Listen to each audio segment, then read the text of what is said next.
বিরোধী দলে তারা অনেক সরকারি দলের চাইতে ভালো আছে। তাকে যখন গ্রেপ্তার করা হয় 111-এর সময়, তিনি যখন কোর্টে দাঁড়িয়ে স্টেটমেন্ট দিচ্ছিলেন, তখন বলছিলেন পৃথিবীর কোথাও আমার ঠিকানা নেই, এই দেশে আমার ঠিকানা, মরতে হয় এখানেই মরবো এবং এদেশের জনগণের সাথে থেকেই মরবো, দেশের জনগণকে ছেড়ে আমি কোথাও যাব না। বাংলাদেশের জনগণের তো একটা বিষয় আছে, কিন্তু মূল জায়গার যেটা সেটা হলো আওয়ামী লীগের। তাদেরও কিন্তু চিন্তা করতে হবে যে ওই পুরানো আওয়ামী লীগ আর কোনোদিনই বাংলাদেশে ফিরতে পারবে না।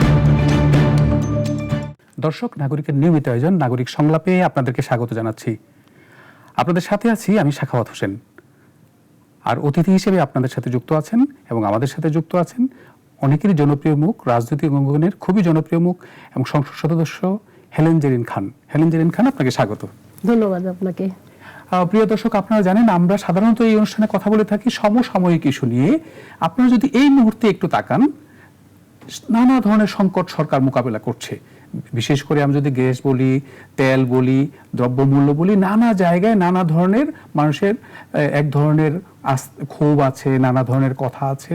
কিন্তু আপনারা যদি খেয়াল করে দেখেন যে 1 মাস আগে তেল সংকট, সেটা কিন্তু কাটিয়ে উঠেছে সরকার। কিন্তু সবার ভিতরে নানা ধরনের প্রশ্ন আছে, জিনিসপত্রের দাম কেন বাড়ছে। এটা নিয়ে আমরা একটু সংসদ সদস্য হেলেন জেরিন খানের কাছে জানতে চাই যে আপনার কি মূল্যায়ন বা আপনার দলের পক্ষ থেকে কি মূল্যায়ন, যে সরকার কি আসলে সঠিক পথে আছে? ধন্যবাদ আপনাকে, ধন্যবাদ দর্শক শ্রোতাদেরকে। দেখেন, সরকার সঠিক জায়গায় আছে কিনা কিংবা সঠিক পথে চলছে কিনা, কিংবা এটা যদি আপনি আমাকে প্রশ্ন করেন, সরকারের সঠিক পথে চলার বিকল্প কোনো ওয়ে নাই। আর সরকারকে সঠিক পথে চলতে হবে। আর এমন একটি সরকার, যে সরকারটি শুধুমাত্র যে নতুন করে এসছে তা না, এই সরকারের দীর্ঘ অভিজ্ঞতা আছে। আপনি জানেন এই সরকার বারবার করে জনগণের ম্যান্ডেট নিয়ে, যখনই জনগণ ভোট দেবার সুযোগ পেয়েছে, তখন কিন্তু আমাদের জাতীয়তাবাদী দল অত্যন্ত জনপ্রিয় একটি দল, এবং এই দলকে জনগণ ম্যান্ডেট দিয়ে কিন্তু ক্ষমতা আসীন করেছে। তো সেই দিক থেকে আমরা চিন্তা করলে যে সরকারটা যে নতুন করে কোনো কিছু মানে ক্ষমতা গ্রহণ করেছে এরকম না।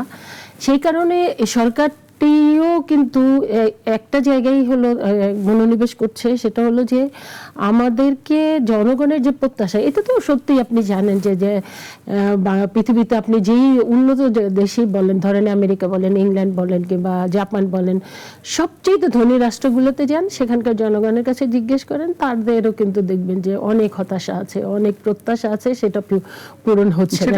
আপনার একটা বড় উদাহরণ হলো যে ইংল্যান্ড। আমরা দেখছি যে নানা সময়ে আপনারা দেখেন যে গত মাত্র 5 বছরে অনেকবার সরকার পরিবর্তন হয়েছে।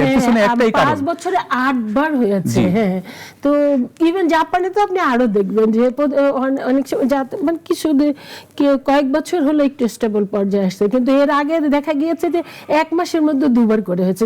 ইংল্যান্ডও সেম হয়েছিল, যে ছোট ছোট ইস্যুতে এবং অনেক বড় ইস্যু না।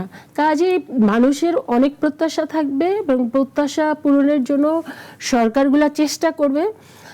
সেখানে একদম পরিপূর্ণভাবে হয়তো বা কখনোই হয় না, কিন্তু যেটা প্রত্যাশা করে তার কাছাকাছি যাওয়ার কিংবা সেটা পরিপূর্ণ করারই চেষ্টা করার ইচ্ছা থাকতে হবে সরকারগুলোকে। তা আমি মনে করি যে এই সরকারটি এসছে তো মাত্র 5 মাস হলো। এই 5 মাসের মধ্যে ইতিমধ্যেই আমার মনে হয় জনগণের মধ্যে, এটি ঠিক যে বলতে পারেন যে তা অনেকের মধ্যে হতাশা আছে। হতাশা থাকাটাই স্বাভাবিক, কারণ দীর্ঘ 17 বছর একটা ফ্যাসিস্ট সরকার ছিল, যারা অন্যায়ভাবে জোর করে ক্ষমতায় ছিল। এবং ফ্যাসিস্ট হওয়ার কারণ তো অনেকগুলোই জানেন, মানুষের আশা প্রত্যাশা কোনো কিছুকেই তোয়াক্কা করেনি। এবং তাদের এই দীর্ঘ বছর থাকার মধ্যে দিয়ে একটা তো যে তারা অগণতান্ত্রিকভাবে 2014, 2018, 2024-এর যে নির্বাচনগুলো হয়েছে, সেগুলো তো ভুয়া কিংবা দিনের ভোট রাতে করে, এটা তো একটা আছে। আরেকটা হলো যে বাংলাদেশের প্রত্যেকটা প্রতিষ্ঠান কিন্তু ধ্বংস করে দেওয়া হয়েছে। সেই কারণে এই যে এইগুলা যে পুনরুদ্ধার করা, এইগুলা যে আবার সঠিক পথে নিয়ে আসা, এই জন্য কিন্তু আমাদের একটা দীর্ঘ সময়ের দরকার।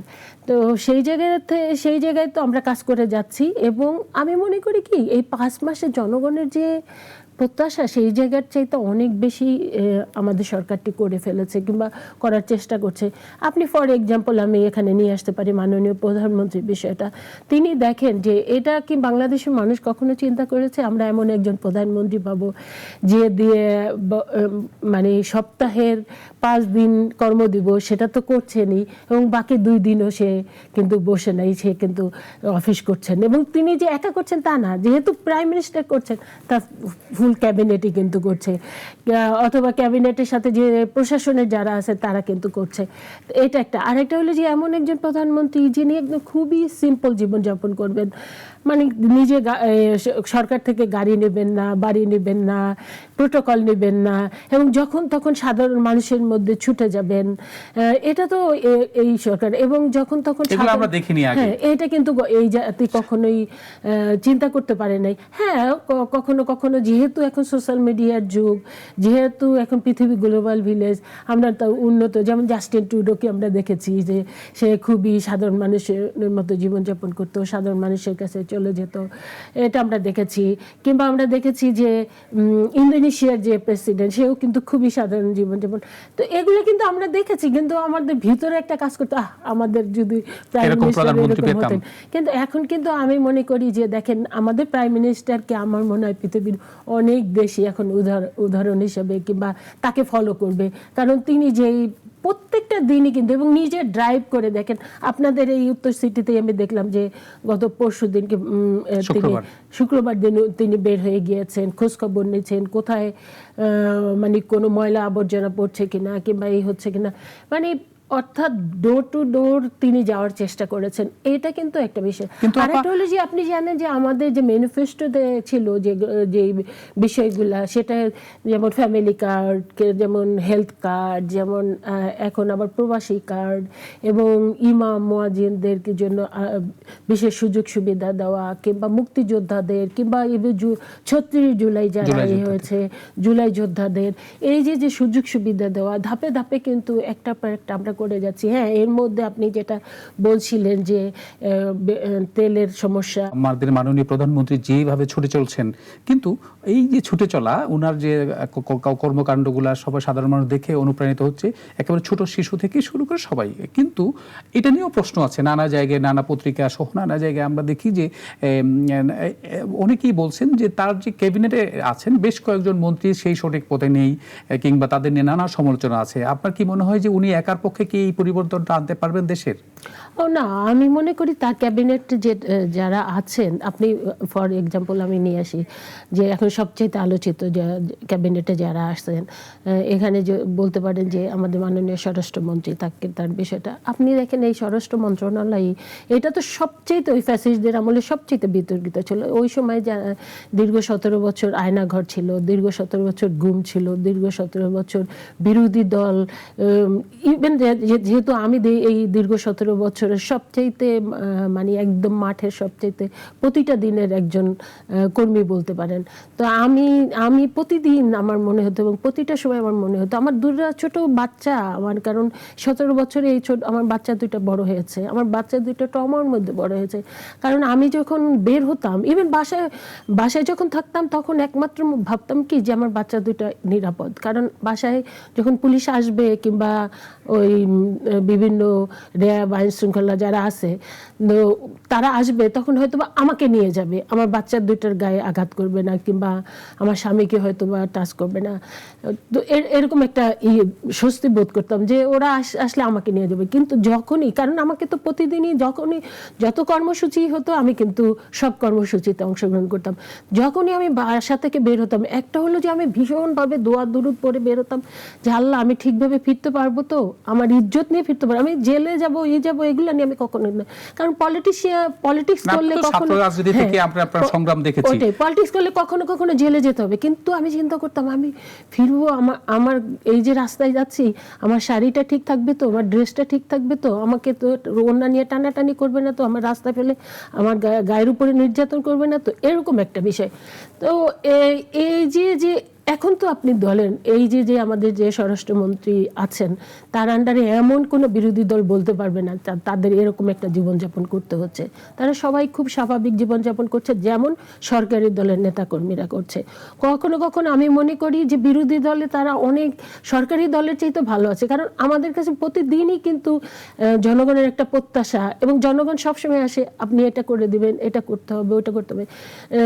আমার চাওয়াটাই স্বাভাবিক, যেহেতু আপনারা ক্ষমতায় আছেন, আপনারাই ফোন করে দেন, আমার সাথে ওই জায়গায় যেতে হবে, আমি মন্ত্রণালয়ে যেতে হবে, এই কাজটা আমার করে দিতে হবে, এই রাস্তা করে দিতে হবে। কিন্তু বিরোধী দলের নেতা যারা আছেন তারা কিন্তু অনেক ক্ষেত্রে ফাঁকি দিতে পারেন যে আমরা তো সরকারে নাই, আমরা গেলে হ্যাঁ অনেক প্রত্যাশা কম থাকে, তারা কিন্তু বলতে পারেন। সেই দিক থেকে তারা কিন্তু অনেক স্বস্তিতে আছেন। কিন্তু আমরা সরকারে যারা আছি তাদের কিন্তু এক মুহূর্তের জন্য কোনো স্বস্তি নাই।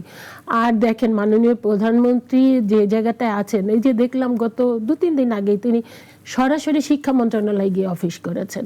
মানে কেউ ফাঁকি দেওয়ার কিন্তু কোনো সুযোগ নাই, এবং সেখানে গিয়ে তিনি একদম পয়েন্ট টু পয়েন্ট ধরে আপনি যেটা বলছিলেন যে আমরা প্রধানমন্ত্রীকে দেখেছি যে ধরেন আমাদের একটা কালচার ছিল, আপনার নিশ্চয়ই মনে আছে, দীর্ঘদিন যদি আপনি সচিবালয়ে যারা আমাদের যদি যাওয়া আসে থেকে থাকে তাহলে নিশ্চয়ই সবাই জানে যে সকাল 9টা অফিসে গেলে কাউকে পাওয়া গেছে এরকম ইতিহাস নেই, সচিবদের তো নাই। মানে এটা ছিল দীর্ঘদিনের একটা অভ্যাস, এবং দুপুরবেলা পাওয়া যেত না, নির্দিষ্ট সময়ে পাওয়া খুব টাফ। কিন্তু সেই জায়গায় এইটা আমরা এখন রাস্তায় দেখি যে 9টার মধ্যে সমস্ত সরকারি কর্মকর্তা কর্মচারী থেকে সবাই এই জায়গায়, এবং প্রধানমন্ত্রী স্টিক আছে কারণে এই জায়গায় অবস্থান তৈরি হয়েছে। কিন্তু আপনার কি মনে হয় না যে 2-4 জনকে নিয়ে সমালোচনা আছে মন্ত্রী পরিষদের? দেখেন, যেটা আপনি আপনি বলতে পারেন কি কি সমালোচনা আছে, আমি ওগুলোর উত্তর দিতে পারবো। এটা আমি ওই যে প্রথমেই বলছিলাম, যারা সরকারে থাকবে তাদের কাছে মানুষের প্রত্যাশা অনেক থাকবে, এবং তারা কিন্তু কখনো চলার পথে ভুল করবেও। কিন্তু আমরা মনে করি যে এটা প্রথমত বিরোধী দল এবং আপামর জনসাধারণ তারা সবসময় প্রেশার করবে, সবসময় আমাদের ভুল ত্রুটিগুলো ধরিয়ে দেওয়ার চেষ্টা করবে, এবং তাদের এই সমালোচনার মুখে যেই ভুলগুলো আছে সেগুলো শুদ্ধ করে তারা পরিচালিত হবে। সমালোচনা এক জিনিস আপা, কিন্তু এই মুহূর্তে যদি সংকটের কথা বলি আমরা দেখেছি যে সুন্দরভাবে যে তেলের যে ক্রাইসিসটা ছিল সেইটা সরকার সুন্দরভাবে সমাধান করছে, দাম না বাড়িয়ে চেষ্টা করেছে যে কিভাবে সমাধান করা যায়। কিন্তু গ্যাস ক্রাইসিসটা যদি আপনি বলেন, ঘরের উনুন জ্বলছে না, মানুষ খেতে পারছে না, আবার গাড়ির চাকা ঘুরছে না, এই জায়গায় আপনাকে একটা জিনিস আমি স্মরণ করিয়ে দিই। সেরকম গতকালকে একজন জ্বালানি বিশেষজ্ঞ বলছিলেন যে আমাদের দেশে একটি বিদ্যুৎ কেন্দ্র করা হয়েছে 8,000 কোটি টাকা খরচ করে, যেখান থেকে গ্যাস পাইপলাইনে গ্যাসের মাধ্যমে বিদ্যুৎ প্ল্যান্ট চলবে। কিন্তু এইটার আমৃত্যু পর্যন্ত এটা কখনোই সম্ভব না এখানে গ্যাস আসা। এই 17 বছর কিংবা এরপরে অন্তর্বর্তীকালীন সরকারও কিন্তু অনেকগুলা বলি করেছে। একটা তো আপনি দেখেছেন যে স্বাস্থ্য খাতে কি অরাজকতা, বিশৃঙ্খলা এবং কি রকম অবহেলার কারণে আমাদের কতগুলা বাচ্চা এই যে আমাদের হারাতে হলো, এটা একটা। এবং দেখেন যে বিশেষ করে এই যে গ্যাসের যে সমস্যাটা, এটা তো একটা আন্তর্জাতিক সমস্যা, কারণ কাতার যদি সেখানকার প্রশাসন কিংবা সেখানকার গ্যাসের যে এলএনজির যেটা ওটা যদি ওরা ক্ষতিগ্রস্ত না হতো তাহলে আমরাও ক্ষতিগ্রস্ত হতাম না। এই যে সমস্যাটা, এটা একটা বৈষয়িক সমস্যা। কিন্তু এছাড়াও আমাদেরও যে নতুন করে খনন করা কিংবা আমাদের নতুন করে ব্যবস্থা গ্রহণ করা, একটা দেশ রাষ্ট্র তো সবসময় অন্যের উপরে ডিপেন্ডেন্ট থাকতে পারে না। তো আমরা তো সেই কাজগুলা কিন্তু এই যে দীর্ঘ 17 বছর এবং 17-18 মাস এটা কিন্তু হয় নাই। এখন আমাদের সেটা নতুন ভাবে ভাবতে হচ্ছে, কিন্তু সেই জন্য তো একটু সময় লাগছে, এবং বলা হচ্ছে যে 1-1.5 মাস লাগবে এই সমস্যাটা অনেকখানি সমাধান করতে। তাও পুরোপুরি হবে না, কারণ পুরোপুরি করতে হলে আপনাকে মিনিমাম আরো 1 বছর সময় লাগবে। নতুন করে কূপ খনন করবে, সেখানে অ্যারেঞ্জমেন্ট করতে হবে, এবং বাংলাদেশে যে সেই ধরনের যে মেধাবী লোকজন আছে তাও না, অনেক এমনও হতে পারে যে আমাদের বিদেশ থেকেও হায়ার করে নিয়ে আসতে পারে। এটা একটা দীর্ঘ প্রক্রিয়া। তো এখন সেই জন্য কিন্তু আপনি জানেন যে মাননীয় প্রধানমন্ত্রী ইতিমধ্যেই কিন্তু মালয়েশিয়ার প্রধানমন্ত্রীর সাথে কথা বলেছেন, এবং আমরা জানি, যতদূর জানি আমেরিকার সাথেও আমাদের হয়েছে, যোগাযোগ হয়েছে, সংযোগ হয়েছে।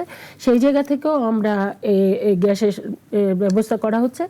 আশা করি এটা হয়তো বা আরো এক সপ্তাহ একটু মানুষের ভোগান্তি হতে পারে। সেই জন্য আন্তরিকভাবে আমি মনে করি যে আমাদের সরকারের পক্ষ থেকে এবং ব্যক্তিগতভাবেও আমরা দুঃখ প্রকাশ করছি। এটা কিন্তু আমাদের নিজস্ব কোনোই না, মানে গাফিলতিও না, অবশ্যই না, এটা অবশ্যই সরকারের না, এটা ধারাবাহিকতার কারণে হয়েছে। কিন্তু আপা, আপনাকে একটা জিনিস স্মরণ করে দিই এই জায়গায়, সেটা হলো যে এই যে গ্যাসের যে আপনি বলছেন যে আমদানি নির্ভরতা, এটা কিন্তু ছিল না। আপনি যদি খেয়াল করে দেখেন যে বিএনপির আগের সরকারের সময় ছিল না এই জায়গায়।